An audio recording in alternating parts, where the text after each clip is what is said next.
Hi friends, welcome to my channel SP foodies. ఇవాళ మన ఛానల్లో నేతి బొబ్బట్లు ఎలా చేసుకోవాలో చూద్దాం. ఇప్పటికీ మన ఛానల్ని ఎవరైనా సబ్స్క్రైబ్ చేసుకోకపోతే వెంటనే చేసుకోండి.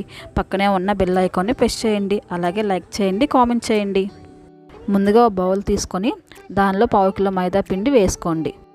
దానిలో తగినంత సాల్ట్ వేసుకొని కొంచెం కొంచెంగా నీళ్లు వేసుకుంటూ మెత్తగా కలుపుకోవాలి. పిండి అనేది ఎక్కడా పగులు లేకుండా మెత్తగా దూదిలా కలుపుకోవాలి.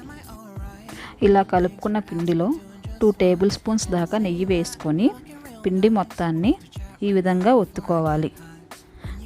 ఇలా ఒత్తుకున్న పిండిని గంట సేపు మూత పెట్టి పక్కన పెట్టుకోవాలి. 250 గ్రామ్స్ మైదా తీసుకున్నాం కదండి.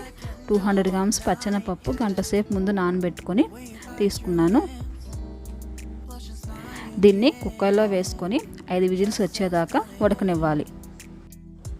పప్పుని బాగా ఉడికించకూడదండి, అంటే బాగా మెత్తగా కాకుండా కొంచెం పలుగ్గా ఉండాలి. చేతితో నలిపితే నలిగిపోయే విధంగా ఉండాలి. పప్పు అనేది ఈ విధంగా ఉడకాలండి. ఇలా ఉడికించిన పప్పులో 200 గ్రామ్స్ బెల్లం వేసుకొని బాగా కలుపుకోవాలి. మనం బొబ్బట్లు అనేది నేతితో చేసుకుంటున్నాం కాబట్టి బెల్లం శనగపప్పు ఈక్వల్గా తీసుకోవాలండి. దీన్ని ఇలా మెత్తగా పప్పు గుత్తితో మెదుపుకోవాలి. నెక్స్ట్ స్టవ్ మీద కళాయి పెట్టుకొని దానిలో 2 టేబుల్ స్పూన్స్ నెయ్యి వేసుకోవాలి. నెయ్యి వేడెక్కాక ముందుగా మెదిపి పెట్టుకున్న పొన్నం ముద్దని వేసుకోవాలి. ఇలా వేసుకున్నాక ఒకసారి మొత్తం కలుపుకోండి. ఇలా కలుపుకున్న దానిలో 1 టేబుల్ స్పూన్ యాలకుల పొడి వేసుకోవాలి. వేసుకొని మళ్ళీ ఒకసారి కలపండి. దీంట్లో ఉన్న నీళ్ళు అన్నీ ఇంకిపోయేలాగా కలుపుకోవాలండి. ఒక 10 నిమిషాలకి ఇలా నీళ్ళన్నీ ఇంకిపోయి గట్టిగా అవుతుందండి.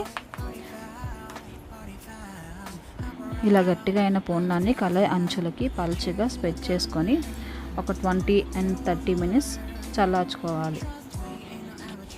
20 మినిట్స్ చల్లార్చుకున్నాక చేతికి నూనె కానీ నెయ్యి కానీ అప్లై చేసుకొని నిమ్మకాయ సైజ్ అంతా ఉండలుగా చేసుకోవాలి.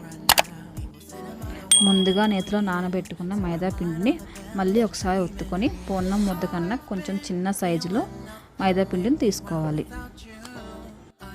ఇలా తీసుకున్న మైదా పిండిని ఒక పాలిథిన్ కవర్కి నెయ్యి అప్లై చేసుకొని నెమ్మదిగా అద్దుకొని దాంట్లో ముందుగా చేసి పెట్టుకున్న పూర్ణం ముద్దని పెట్టి అంచులని నెమ్మదిగా పైకి లాగుతూ క్లోజ్ చేసుకోవాలి.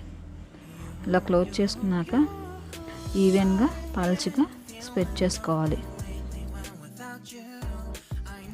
నెక్స్ట్ మనం స్టవ్ మీద ప్యాన్ పెట్టుకొని ప్యాన్ బాగా వేడెక్కాక కొంచెం నెయ్యి వేసుకొని మనం ముందుగా చేసి పెట్టుకున్న బొబ్బట్టుని వేసుకొని అంచుల వెంట కొద్దిగా నెయ్యి అప్లై చేస్తూ మీడియం ఫ్లేమ్లో 2 sides కాల్చుకోవాలి. ఇలా కాల్చుకున్న బొబ్బట్లను ఒక ప్లేట్లో తీసుకొని నెయ్యితో పాటు సర్వ్ చేసుకోండి. ఇంతేనండి, టేస్టీ నేతి బొబ్బట్లు రెడీ. ఈ వీడియో నచ్చినట్లయితే లైక్ చేయండి, షేర్ చేయండి, కామెంట్ చేయండి. అలాగే మన ఛానల్ని సబ్స్క్రైబ్ చేసుకోండి.